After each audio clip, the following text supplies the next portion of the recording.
And the proof's there. Now, who did it? I have no idea. I don't. What is that?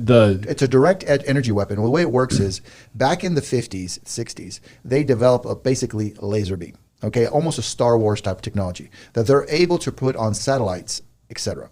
And so one of the things that's going on the web that's very interesting is, do you remember the balloon thing with China, where the balloon was going over everywhere and it was kind of mapping out and people were like wigging out, why didn't Biden blow it up, blah, blah, blah, blah.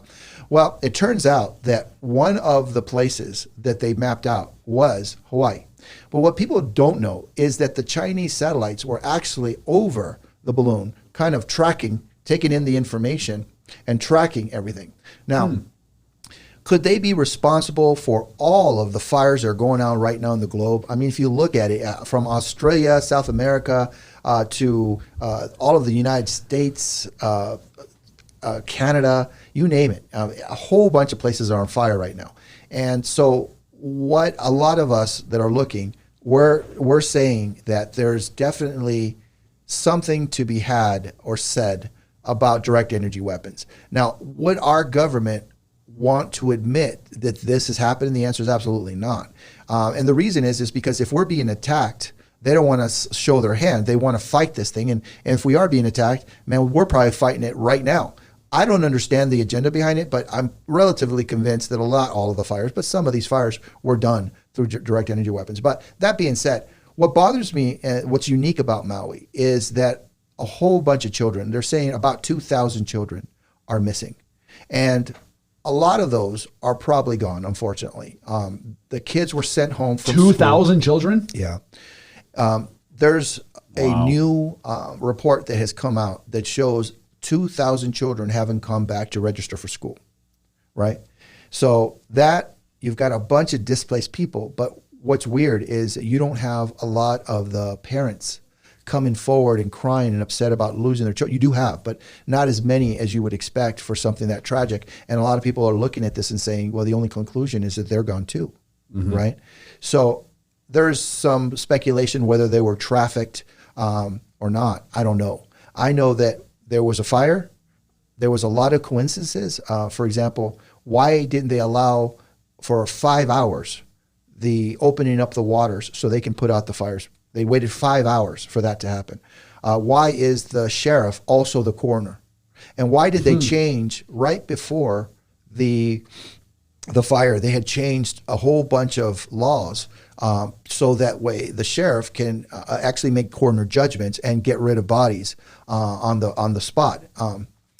I don't understand exactly how that went down, but that happened. And then you've got other coincidences, like why did the police stop all of these people on Front Street when they could have easily left the fire, but they were purposely stopped right in front of the fire, which was coming through Safeway. And you've got a whole bunch of eyewitness testimony that has said, why is this going on? And they walked out. A lot of Hawaiians actually tore down some barricades to get out of there. Had they not done that and disobeyed the authorities, they would have been toast. So that, coupled with something called the 15-minute city, they had just the week or 2 weeks prior had a meeting where the elites basically want to create 15-minute cities all over the globe. And Hawaii, Maui in particular, was chosen as a spot for that to happen. But the problem is the indigenous people will not give up that spot. And one of the reasons is because they have their holy mountain there, right? And they've lived there for multis of generations, and they don't want to allow new buildings, etc. If you look at something crazy like the best alarm system in the world. Of course. Why would it not be? Why didn't it go off? And the guy that was in charge of all that basically said it didn't go off because they were scared people would run into the fire. Now that's a bunch of horse manure, because if I knew that alarm's going off, first thing I'm going to do is I'm going to check the news. I'm going to check my surroundings. I'm going to see what's going on, and I'm going to see if I can save my family. All right. Then what brings me back to DEWs is, and I'm no expert, but there's a whole bunch of evidence that if there's some type of blue, like UN blue, for example, and white, then this laser doesn't burn it up.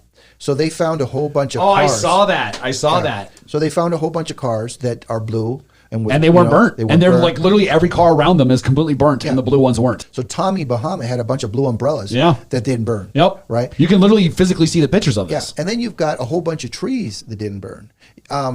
So why is it the asphalt didn't burn for the most part? Yet the cars that were hit that are aluminum were disintegrated, right? So if you look at the temperature of what burns aluminum, it's something at, I don't remember exactly, don't quote me, but I think it's like 14 to 3,200 degrees. But yet the asphalt next to it was fine. Rubber was totally melted, yeah? A lot of this stuff doesn't make any freaking sense. How did all of a sudden that wind come up that you had mentioned right before? I mean, what a coincidence that happens, right?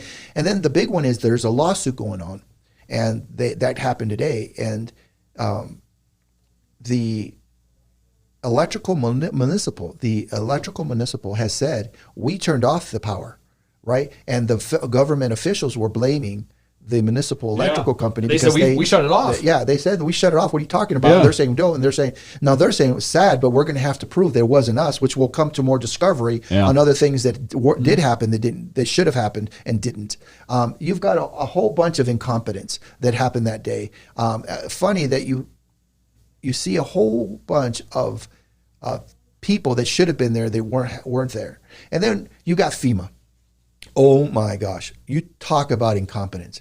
These guys come in and they're staying at the 4- and 5-star resorts, spending $3,000 to $4,000 a night. I know, right? To come in and help people that are getting $700 total from our government for a loss of absolutely everything. That's why.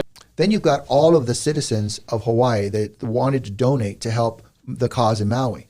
And tons of trucks started heading over there full of supplies to give the people some help.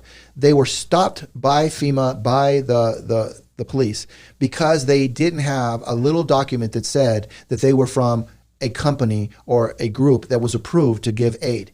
What breaks my heart with these people is that I don't see them getting any help.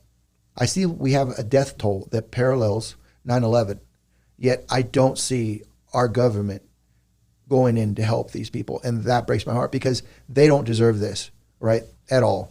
And so I ask myself, why is this going on? And there's a whole bunch more I didn't just add to this. But I will say, Brett, we need to pray for those people. Yeah. We need to hope that those children are okay. And I'll leave it this. I saw a video where they looked at the schools, right, that were burnt. And in the parking lot, not one bus was torched, nothing. So all the way around it, all of the buses, and it looks like it could fit probably about 30 buses, that wasn't touched. But yet when you see the picture, you notice there's only about 9 buses left. So people are speculating, I'm not, that where are the buses? Where did they go? Did the children go in those buses? What happened? So I don't want to add fuel to this. I just say that is strange. Okay, that is strange. The response of the government, the response of the local government is strange. What is being done to help these people? That is what needs to be found out. And they need to put a moratorium on any kind of sale for at least 2 to 3 years on the property of these Hawaiians. Okay, and then did you notice that the insurance companies are refusing to pay claims? That the government needs to do a full-on investigation and do prosecution on that as well. Why aren't the insurance companies coming in and taking care of their business that they were paid a premium for? Listen, man, to me,